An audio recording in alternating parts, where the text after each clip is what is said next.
கேள்வி ஒன்றாக இருந்தாலும் பதில் எப்படியா இருக்கான், ஆளுக்கு ஏற்ற மாதிரி மாறுபடும். நேரில் வந்துட்டால் என்ன பண்ணிடலாம், எல்லா கேள்வியும் கேட்டு தெளிவாக. அதுக்கு தான் சத் சங்கம். என்னுடைய நோக்கம் எல்லாம் மனிதர்கள் எல்லாம் மகிழ்ச்சியாக இருக்கணும், அவ்வளோதான். இறை நாட்டத்தை அதிகமாக ஆக்கிக்கணும் அப்படின்னா நன்றியோட இருக்கணும். எனக்கு முள்ளு குத்தாது மாதிரி செருப்பு இருக்குது இல்லை, செருப்பு போடுற அறிவு கொடுத்த கடவுளுக்கு நன்றி. எல்லா விலங்குக்கும் அப்படி இல்லை, அந்த மாதிரி ஒரு அறிவு இல்லை. யானைக்கு ஏதோ முள்ளு குத்திட்டு சீழ் பிடிச்சி ஒரு காலி எடுக்கிற அளவுக்கெல்லாம் வியாதி வருது. முதல்ல கறி சாப்பிட்ற முதல்ல எலும்பு மென்னுட்டு பல்லுக்கு நடுவில் புழுங்க பிடிச்சி போய் கஷ்டப்படுது. ஆனால் அதுக்கு ஒரு அறிவு இருக்குது, வாயை திறந்தே வச்சுருக்கோம். பறவை வந்து அது கொத்தி அந்த புழுவை சுத்தம் பண்ணிட்டோம். மாட்டுக்கு வாழாண்டை பார்த்திங்கன்னா நிறைய பூச்சிங்கெல்லாம் வந்துடும். இந்த காக்கா, இந்த கொக்கு, இந்த மைனா, இந்த சில பறவைங்கள்லாம் போய் அதை குத்தி எடுத்து சாப்பிட்டுக்கும். அதுங்களுக்கெல்லாம் அறிவு இல்லை, நன்றி சொல்ல முடியாது. பட் ஆனால் அமைதியாக இருக்கும், விட்டு கொடுத்துட்டு இருக்கும். அந்த பறவை எதுவும் பண்ணாது. அது மனுஷன் மட்டும்தான் கேவலமானவன். இதே கடவுள் பேரில் அசிங்கப்படுத்துவான். எனக்கு கடவுள் எல்லா சந்தர்ப்பத்தையும் கொடுத்துட்டாரு, நான் விசேஷமானவன் அப்படின்னு நினப்பிலேயே கடவுள் விட்டு வெளியே போயிடுவான். எனக்கு எல்லாம் கடவுள் கொடுத்ததுன்னு சொல்லுவான். அந்த நினப்பிலேயே கடவுளை நேசிக்காமல் போயிடுவான். வசதியாகிடுவான், மறந்துடுவான். வாழ்க்கையை கொண்டாடுவான், மறந்துடுவான் கடவுளை. குடிப்பான், குடிக்க உடனே போதை வரும், போதையில் மிதப்பான், கடவுளை மறந்துடுவான். நீங்கள் என்ன கூட குடிச்சு இல்லை என்ன கூடலாம் வாழ்ந்து நீங்கள் பார்த்தா இருக்கலாம். குடித்தா போதையாருனா கூட கடவுளுக்கு நன்றி சொல்ல முடியும். அப்படி நன்றி சொன்னீங்கன்னா நீங்கள் அசிங்கமாலாம் பேச முடியாது. போதையை நீங்கள் வேறு மாதிரிலாம் அசிங்கப்படுத்த முடியாது. வசதியாக இருந்தீங்கனாலும் நீங்கள் நன்றி சொல்லாமல் இருக்க முடியாது. எந்த மாதிரி ஒரு கார்பெட்டு, எந்த மாதிரி ஒரு இடத்துல உட்காந்துக்கிறோம் அப்படின்ற நினப்பு வந்துச்சுன்னு வச்சிங்களேன். அப்போ உங்களுடைய எல்லா செயல்களுக்கும் பின்னாடியும் கடவுள் இருக்குது அப்படின்னு நீங்கள் உணர்ந்துட்டு பாத்திரம் கழுவும் போதும் சரி, அதுக்கு நம்ம கதையெல்லாம் சொல்லி வச்சுக்கிறாங்க நம்மக்கிட்ட. பாண்டுரங்கன் பானை செஞ்சார், கிருஷ்ணா கிருஷ்ணா நீ செஞ்சார். எப்போ பார்த்தாலும் கிருஷ்ணா முகுந்தா முராரின்னு சொல்லி வைக்கிறது. இஸ்கான் அமைப்பெல்லாம் கூட சொல்லி வச்சுருக்கோம். ஹரே கிருஷ்ணா அப்படின்னு சொல்கிறது. சில பேர் முருகா அப்படின்லாம் சொல்கிறது. இன்னும் சில பேர் ஜீசஸ், ஆமீன், அல்லேலூயா இந்த மாதிரி சொல்கிறது. இஸ்லாமியர்களும் அது மாதிரி நிறைய பேர் பார்த்தீங்கன்னா பக்தியோட ஏதோ ஒரு வார்த்தையை வச்சுருப்பாங்க.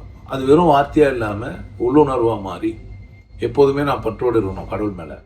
எந்த பற்றும் எனக்கு தேவையில்லை, கடவுள் தான் பற்றற்றவன்.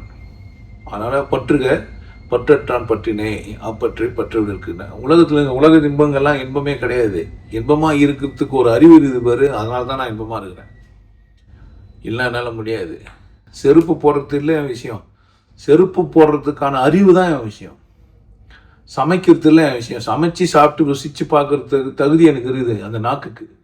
அப்போ என் நாக்கை, என் உடம்பை, என் கண்ணை, என் புலன்களை 5யுமே சரியாக செஞ்சுக்கிறான். கள்ள புலன் 5ம் நல்ல புலனாச்சே அப்படின்ட்டு. அப்போ புலன்கள் நிமித்தமாக நீங்கள் கொண்டாடுற எல்லாத்துக்கும் கடவுள் தான் காரணம்னு உங்களுக்கு புரிஞ்சிச்சின்னு சொன்னால் நீங்கள் எப்போவுமே இறை நாட்டத்தோடு இருக்கலாம். என்னோடய வீடியோ பார்த்தா உங்களுக்கு இறை நாட்டம் வந்துடும். எப்படின்னு கேட்டிங்கன்னா, முதல்ல வந்து சண்டை வரும் என்ன கூட, நீ என்ன சிவயோகி பேர் வச்சு இதை கறிமீன்லாம் சாப்பிட்றீங்கன்னு இருப்பீங்க. வீடியோ பார்க்க ஆரம்பிச்சிட்டிங்க, ஒரு 2 வீடியோ பார்க்க ஆரம்பிச்சிட்டிங்கன்னா, அடடே இந்த ஆள் வந்து எல்லாத்தையும் பக்திபூர்வமாக செய்கிறான், கடவுளின் பேர்லேயே செய்கிறான் எல்லாத்தையுமே அப்படின்னு உங்களுக்கு புரிஞ்சிடும். ஸோ இறைநாட்டம் வர்றதுக்கு நீங்கள் நல்ல நூல்களை படிக்கலாம், திருக்குறள் படிக்கலாம், தினமும் கடவுள் வாழ்த்து படிக்கலாம், ஒன்றும் தப்பு கிடையாது. டெய்லியுமே கடவுள் வாழ்த்து இருக்குது. 10 திருக்குறளையும் உங்களுக்கு மனப்பாடம் ஆகிட்டு இருக்கலாம். மனப்பாடம் ஆயிடுச்சுன்னா கூட திரும்ப ஒரு முறை சொல்லிக்கலாம். பக்தி பாட்டுகள்லாம் படிக்கலாம். இப்படிலாம் நீங்கள் இறைவனை நேசிக்கிறதுக்கு வாய்ப்பு இருக்குது.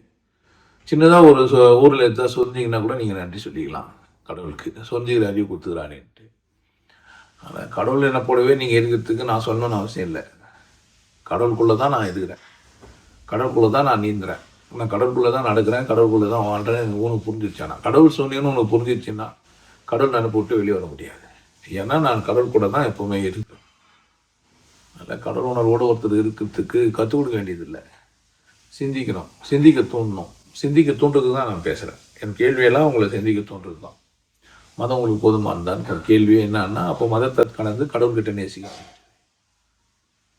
முதல்ல கடவுள் நேசிக்கணும்னா கடவுள் எப்படி இதுன்னு கேட்கணும், அதை ஒத்துக்கணும், அதை நீங்கள் அனுபவிக்கணும். அப்புறமா அதை விட்டு வெளியே வர முடியாது. உங்களுக்கு எல்லாருக்கும் ஒரு விஷயம் சொல்கிறேன். ஆனந்த வாழ்வு அப்படின்ற ஒரு கோர்ஸ் யூடியூப்ல போட்டு வச்சு, ஹாப்பி லைஃப் கோர்ஸ். நீங்கள் மெம்பர் ஆனீங்கன்னா ஆனந்த வாழ்வு கோர்ஸை நேரடியாக நீங்கள் யூடியூப்ல பார்க்கலாம். ஃபேமிலியாக டிவியில் போட்டுனா பண்ணலாம் எல்லாரும். ஃபேமிலியாக போட்டு பார்க்கலாம். ஒருத்தர் தான் சப்ஸ்கிரைப் பண்ணீங்க, 5 பேர் 6 பேர் என்ன பண்ணலாம்? நீங்கள் அதை பார்க்கலாம், வாய்ப்பு இருக்கு, பயன்படுத்திக்கப்பா. இறைவை உணர்வோம், இன்பத்தில் கிடைப்போம். குருசில யோகிய நாடு, உன்னை நீ கொண்டாடு, கொண்டாட்டம் உனது பிறப்புரிமை. மனம் மறப்போம், மனிதம் வளர்ப்போம். நல்லா இருங்க, சிறப்பாக இருங்க, கொண்டாட்டமாக இருங்க. உங்களை நீங்கள் மதிப்பு மிகுந்தவராக மாற்றுறது உங்கள் கையில் தான் இருக்குது.